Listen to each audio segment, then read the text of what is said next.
We urge you not to focus on the negative comments, but to focus on the positive comments. That is what we ask of you. Okay.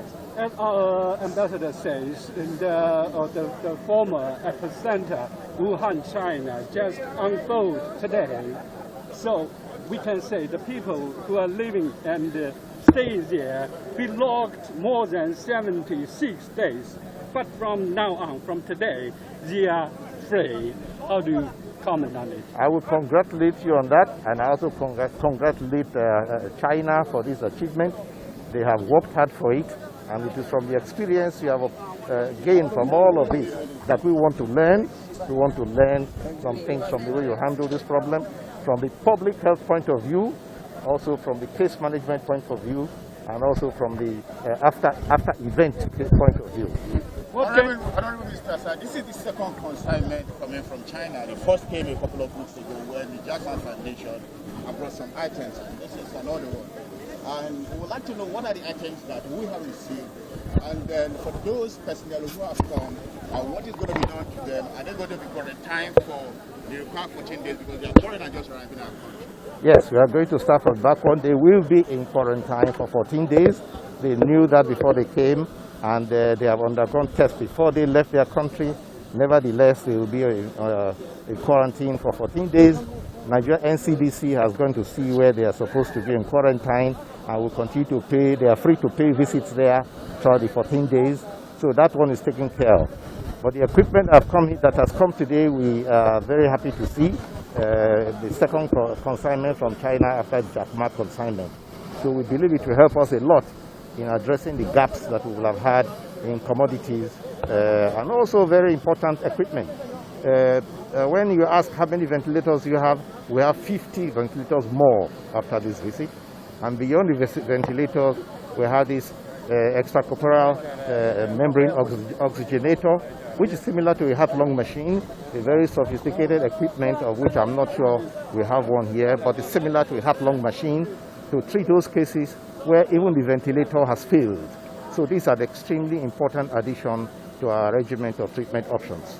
Honorable Minister, there were some medical team that came from Europe, and you said they were experts. What would be different from what this medical team that from China now? Is there anything different they would be doing? Yes, there are some different. In the first place, the medical team that came from Israel are experts in managing viral diseases generally. And this is a viral disease also. But you know that the coronavirus is a novel virus. It's said to be a new virus, so it has new dimensions which are new to us, which even the experts among us would like to know more about.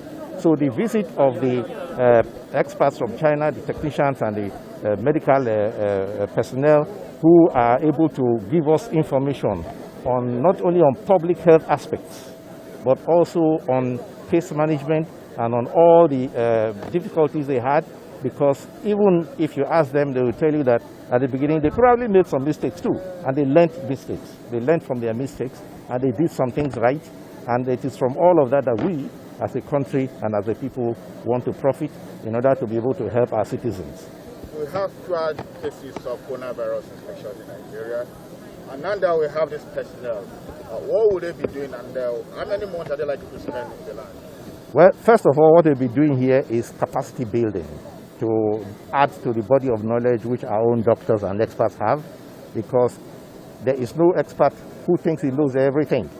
Every expert will tell you that there is more to know and there is more to learn, especially if you are hearing from those who have had hands-on experience, who have had personal experience about it. So the visit of this team is going to be very helpful to us, and I'm sure the most curious of all persons will be our own scientists, who I'm sure have many, many questions. Therefore, even while these ladies and gentlemen are already in quarantine, I have requested that they be able to connect with our scientists and doctors via teleconferencing, so that we can start right early to be able to ask questions and hear their narratives of how they handle those cases. You remember that that country, China, is a country with a large population, and we too have a large population. Therefore, the experiences they have will be particularly useful in that respect. Honorable Minister, I have a question.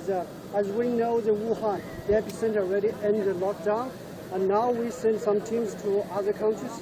What do you think of the China efforts to help other countries and the international cooperation on fighting the coronavirus? I think it's a very good initiative. It is a good spirit, a spirit of good neighborliness when you help others who are in trouble, especially if you have faced that kind of trouble and you have the experience of it.